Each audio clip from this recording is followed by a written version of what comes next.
অবিশ্বাস্য কিছু পরিসংখ্যান জানলে আপনি সত্যিই অবাক হবেন। মানে, প্রতিদিন আমাদের অজান্তেই ভেতরে কতটা বিশাল এক কর্মযজ্ঞ চলছে। প্রথমত, আমাদের শরীরকে না একটা অত্যাধুনিক সুপার কম্পিউটার ভাবতে পারেন। মস্তিষ্কের ১০০ বিলিয়ন নিউরন প্রতিদিন গড়ে প্রায় ৬০,০০০ চিন্তার জন্ম দিচ্ছে।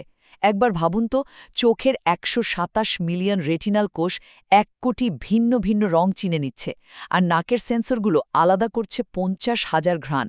আমাদের শরীর এই বিপুল ডেটা একদম কোনো ল্যাগ ছাড়াই নিখুঁতভাবে প্রসেস করে চলেছে। দ্বিতীয়ত, একবার ভেবে দেখুন তো, এই সুপার কম্পিউটারটাকে সচল রাখছে যে ইঞ্জিনটা, আমাদের শরীরের ভেতর দিয়ে প্রায় ৪২ বিলিয়ন রক্তনালীর বিশাল এক হাইওয়ে বয়ে গেছে, যেখানে দিনরাত একটানা ছুটছে ৩০ ট্রিলিয়ন লাল রক্তকণিকা। আপনি কি কখনো ভেবে দেখেছেন, কোনো রকম ছুটি বা মেইনটেনেন্স ব্রেক ছাড়াই আমাদের হৃৎপিণ্ড প্রতিদিন ১ লাখেরও বেশিবার পাম্প করছে? এটা যেন পৃথিবীর সবচেয়ে ব্যস্ত অথচ একদম ত্রুটিহীন একটা ট্রান্সপোর্টেশন সিস্টেম। পরিশেষে ভেতরের এই পুরো সিস্টেমটাকে তো একটা শারীরিক কাঠামো ধরে রাখে, তাই না?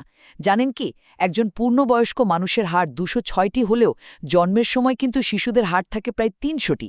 ঠিক যেন বহুতল ভবন তৈরির সময় ব্যবহার করা অতিরিক্ত সাপোর্ট স্ট্রাকচার, যা মূল কাঠামো শক্ত হওয়ার সাথে সাথে একে অপরের সাথে মিশে জোড়া লেগে যায়। আর বাহ্যিক রক্ষণাবেক্ষণের কথা যদি বলি, মাথায় থাকা ১ লাখ চুলের মধ্যে দৈনিক ১০০টা চুল পড়া কিন্তু একদম স্বাভাবিক ব্যাপার। আর শরীরটাকে ঠান্ডা রাখতে প্রতিদিন গড়ে বের হয় ৮০০ মিলিঘাম। এই অবিশ্বাস্য পরিসংখ্যানগুলোই আসলে প্রমাণ করে দেয় যে মানুষের শরীর আসলেই প্রকৃতি তৈরি সবচেয়ে নিখুঁত, জটিল এবং পরিশ্রমী এক মাস্টারপিস।